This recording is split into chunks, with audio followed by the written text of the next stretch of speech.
Good morning, everybody. Welcome to Auto Shenanigans and welcome to all the Motorway service stations.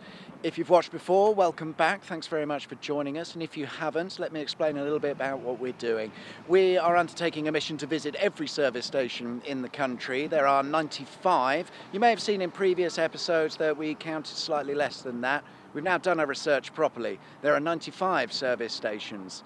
So far, we've visited 57 service stations in total, so certainly more than halfway. Today in episode 8, we have 6 service stations that we're going to visit, and that's starting with Leeming Bar rest area. In 2014, Moto, the operators, looked to expand the site, but after several years of complications and decisions that just didn't really lead to anything, nothing really happened, and as of 2021, I don't think it's going to happen. There haven't been any sort of further plans to move that forward, so it's likely that Leeming Bar shall stay as it is for the foreseeable future. As always, we're joined by Aidan, driver and general transport manager. How are you this morning? Still morning. It is. Long drive up. Yep. Well, I left home at 4:30, 4:45 this morning. No, got up at 4:45 this morning. See, I'm already losing brain power. Old. But I admire your dedication to the job that we don't get paid for. Yeah. Alrighty, let's get this show on the road. 6 service stations to do today. That was Leeming Bar. We are heading up the A1M northbound today for a little bit before cutting cross country to then pick up the M6 on the other side of the country. So it's going to be quite a nice journey, about 140 miles or so. We might do a little bit of sightseeing on the way, so we'll be sure to keep you posted on that. In the meantime, we are going to rejoin the A1M and, well, we'll get things started.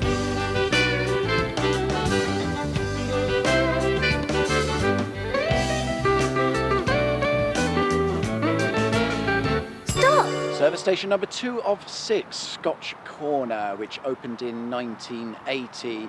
It claims to be site of one of the first drive-thrus on the motorway network. That's since gone, and the small building that used to provide that, I think now accepts the deliveries for the service station. In 2017, they widened the A1 motorway. As a result, Moto are now looking to add further facilities to this service station, a drive-through Costa perhaps, or something along those lines. Just behind me is the building I mentioned earlier that was the site of the first drive-through on the service station network. You can just see the large serving window behind me there. It's now been converted to, well, the current restaurants and food outlets. We've had a look around Scotch Corner Services. Very nice it is too. We're about to join the A1M North once again, heading up to Durham Services, which is a Roadchef stop. So we shall see you there. Roll the B-roll.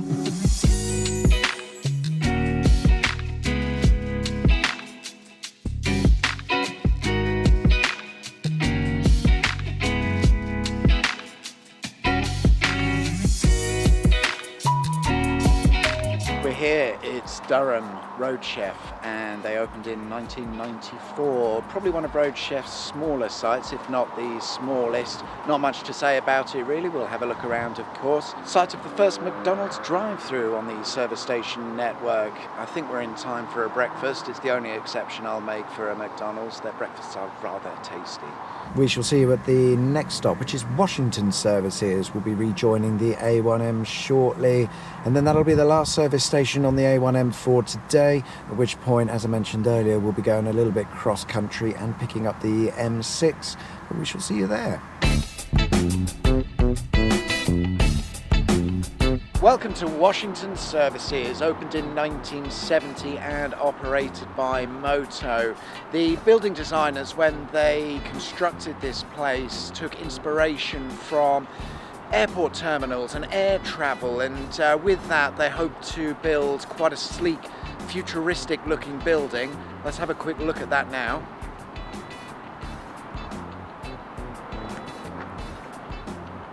I'll let you decide on whether you think they've achieved that or not. As you can see, there's a bridge, fantastic. We're of course going to have a wander up there and see the bridge. When the footbridge opened, it was actually one of the largest in the country, and it spans 5 carriageways. If you exclude service station rest areas and just focus on what are considered proper service stations, Washington would be the most northern service station in England. Ladies and gentlemen, what have we here? The Ford Escort Classic, with extra sticky race tyres, extra wide wheels, Sparco seats. This is fantastic. Whoever you are, owner, you're just casually parked at Washington Services. First car spot of the day as well. I think we've peaked. That's us done. No point looking at anything else. Have a look across the footbridge, which in itself is actually fairly spectacular, all things considered. But on the other side, depending on where you are, of course, there is a walkway, if you will, that leads from the bridge into the main building, which gives you a view over the top of the services.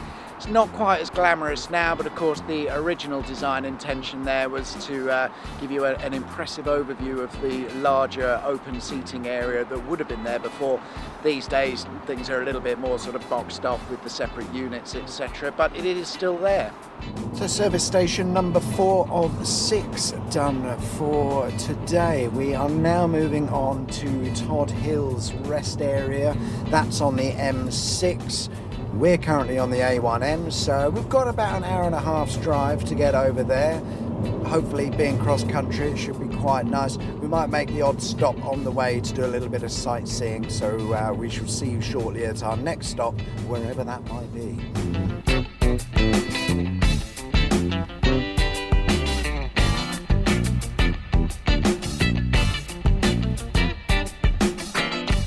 Made a little bit of a pit stop on our way to Todhills because it's about an hour and a half away from Washington Services. We thought we'd stop in and see Hadrian's Wall. There are many points along the route that you can stop to see that.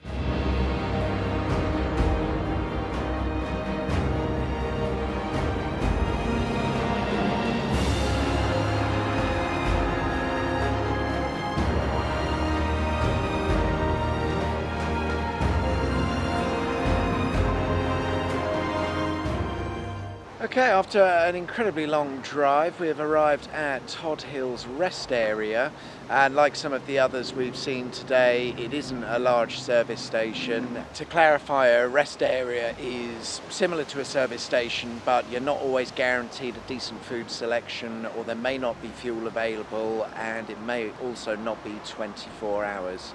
And if we ignore the rest area status, then Todhills would be the most northern service station on the motorway network, but officially, as we said earlier, that has to go to Washington. When they widened the motorway in 2008, it was thought that they were going to close this site, but it turns out they were able to complete the works without having to do so, so it remains open. Service station number 5 of 6 done. That was Todhills rest area rather than service station, but it does count on our trip. We're now heading back south to Southwaite Services for our last stop of the day, so we shall see you there. Here we go, here we go.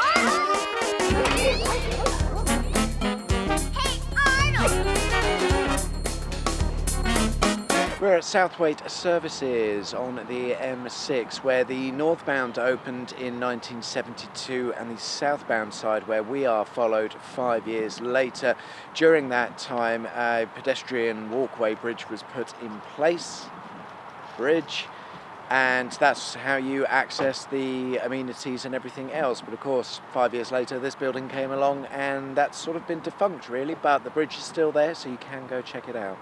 So we've finished Southwell Services. That means we've done 63 in total out of 95. So a little way to go, but not far off achieving our goal of visiting every motorway service station. Join us in episode 9, where we'll be missioning all the way up to Scotland, where we'll be having a bit of a special episode. It's going to be all of the service stations throughout Scotland, starting at Gretna Green and ending in Kinross. If you have enjoyed watching the video, please consider subscribing. We'd really appreciate it. It really helps the channel grow, and the aim is to bring you guys more very interesting automotive content, not just service stations. So stick around and we shall see you guys next time. Thanks very much.